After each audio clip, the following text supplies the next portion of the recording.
You are listening to Second Chance Ministry Radio.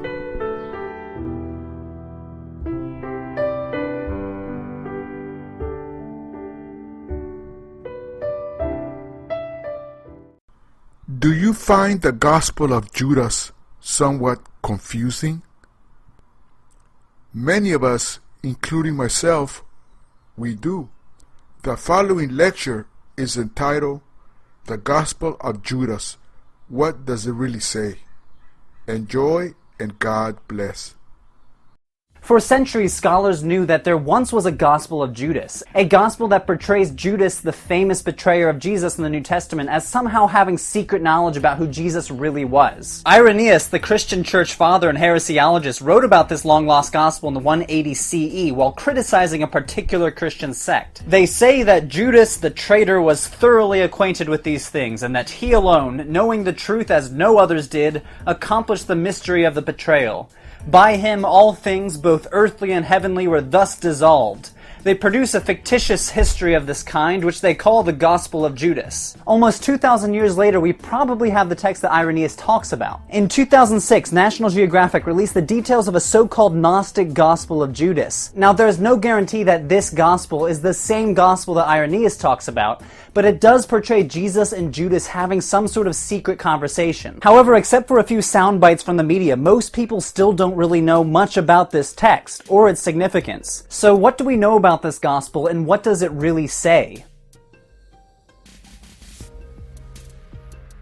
The discovery of the Gospel of Judas is a long and convoluted story, and it's not really well documented. What we do know is that an Egyptian treasure hunter discovered the codex in the Minya province of Egypt, about 120 miles south of Cairo, sometime in the 1970s. In a cave, the treasure hunter supposedly found a limestone box containing several ancient documents, including the codex that contains the Gospel of Judas. These texts were eventually sold to an antiquities dealer in Cairo who goes by the name of Hana Asabo. He then turned around and tried to sell the text for the astronomical price of $3 million.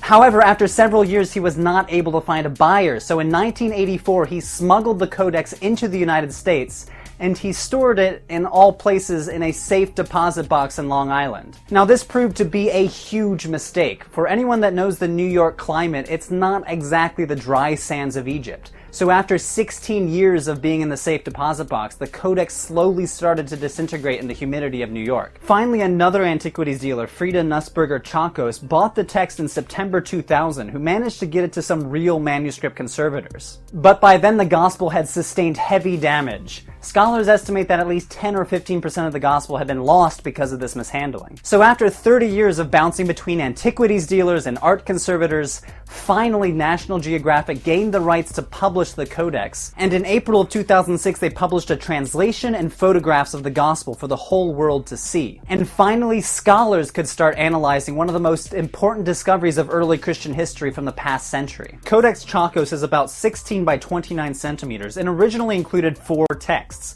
the letter of Peter to Philip, the first apocalypse of James, the book of Allogenes, and the Gospel of Judas. It is written in Sahidic Coptic, an ancient Egyptian language that was spoken in the late Roman province of Egypt. Many of our other ancient Christian texts are written in Coptic too. Radiocarbon dating places the codex in the 3rd or 4th century, but if this gospel is the same gospel that Irenaeus talks about, then we might be dealing with a 3rd century copy of a 2nd century text. Maybe one that dates back to 150 CE, which makes it surprisingly early for a non-canonical gospel. Now, it's important to lay down some fundamental assumptions that may seem way too obvious to some of you. Judas Iscariot, the disciple of Jesus and the betrayer of Jesus according to the New Testament, did not write this text.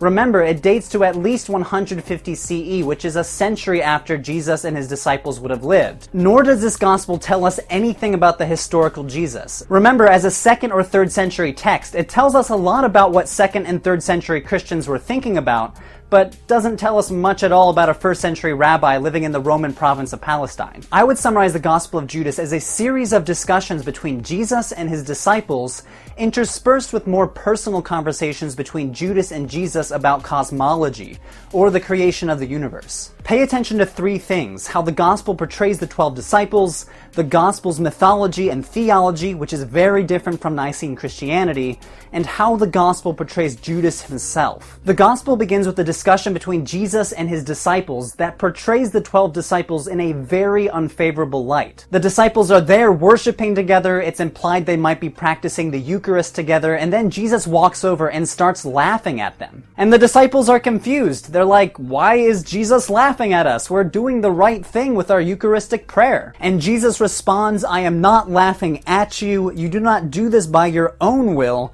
but by this, your God will be worshipped. Your God? Wait, is Jesus implying that the 12 disciples are worshiping the wrong God? Well, naturally the 12 disciples are very confused by Jesus' comment. Teacher, are you not the Son of our God? To which he responds, truly I tell you, no generation will know me from the people who are among you. Pretty harsh words for supposedly the 12 most important men in early Christianity. Throughout the Gospel of Judas, the 12 disciples are portrayed as angry, ignorant, confused men who are blasphemous towards Jesus himself. Remember, we're talking about the 2nd and 3rd century here. Christianity was not yet a well-organized institution. Nicene Orthodoxy didn't yet exist in the form that we know it, and a lot of church leaders were claiming their authority stems from the 12 apostles themselves. Certain Christian groups might have had a lot to gain by attacking this authority. But Judas is different here. Among the disciples, only he knows the true nature of Jesus. None of the other disciples could stand before Jesus, but Judas was able to stand before him. Judas said to him, I know who you are and whence you have come. You have come from the immortal realm of Barbelo, and he who sent you, I am not worthy to proclaim his name. Okay, this is where things get really confusing, so a little bit of background in Sethian Gnostic theology will help a lot. You see, many scholars classify the Gospel of Judas as a Sethian text, or sometimes a Sethian Gnostic text. Now, it's important to say that these categories, Sethian and Gnosticism, are extremely complicated and contested categories among academics. As I talk about in another video, Gnosticism is a modern category that scholars have used to try to classify certain Christian texts. We shouldn't think of Gnosticism and Sethianism as clearly defined religions in antiquity. No one in antiquity ever uses the word Gnosticism. No one in antiquity ever says, I am part of a religion called Gnosticism. But I'm using the terms here to help draw out similarities between the Gospel of Judas and some other texts that scholars have classified as Gnostic or Sethian, such as the Apocalypse of Adam, the Apocryphon of John, the Coptic Gospel of the Egyptians, Allogenes, and Zostrianos. The Sethian mythology in these texts is essentially a prologue to the book of Genesis. While Genesis says that one supreme God created the universe, the Gnostics say that this being was merely an evil lesser being named Yaldabaoth, or Saklos, which means fool. The truly supreme God is an unknown, unnameable God who, through a series of emanations, or spontaneously expanding his essence, created a series of celestial beings called eons and archons, one of which being Saklos, the evil creator god. This is why Judas says, you have come from the immortal realm of Barbelo, and he who sent you, I am not worthy to proclaim his name. Judas here is talking about the supreme God, the unknown God who he can't even name, and Barbelo is one of the first celestial beings that emanated from the supreme God. So in the Gospel of Judas, the 12 disciples are worshipping Saklos, the evil creator of the world, and they mistaken Jesus to be from Saklos, when in actuality he is one of the heavenly beings like Barbelo. Later in the Gospel, Jesus describes this creation myth to Judas. Next, Saklos said to his angels, let us create a human being according to the likeness and according to the image. Then they formed Adam and his wife Eve. So this closely mirrors a verse from Genesis where God says, let us make man in our own image. But in the Gnostic version, this story is flipped on its head, with the world being created by an evil lesser god, Saklos. So Judas is special here because only he recognizes where Jesus truly comes from. And because of the secret knowledge that Judas has, many scholars assumed that the gospel is portraying Judas in a very favorable light, as opposed to the other disciples who are being portrayed as idiots. When National Geographic first published this translation, they said that Judas is portrayed as Jesus' most loyal disciple and his best friend. But many scholars have later disputed this, one reason being Jesus refers to Judas as a demon. Judas said, "Teacher, listen to me now just as you listened to all of them, for I have a great vision." But when Jesus heard this, he laughed. He said to him, "Why are you getting worked up, 13th demon? Speak now, and I shall bear with you." Both in Greek and Coptic, the word daimon can mean either an evil demon or a neutral spirit.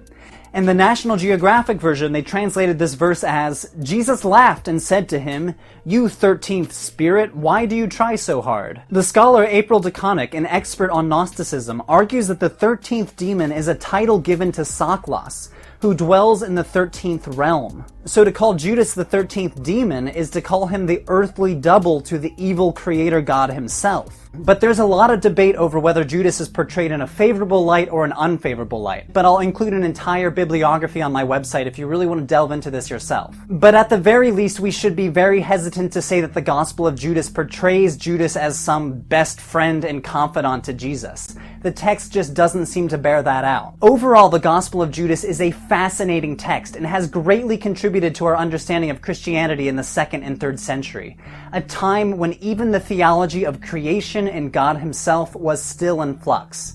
As always, thanks for watching and subscribing, and I'll see you next time.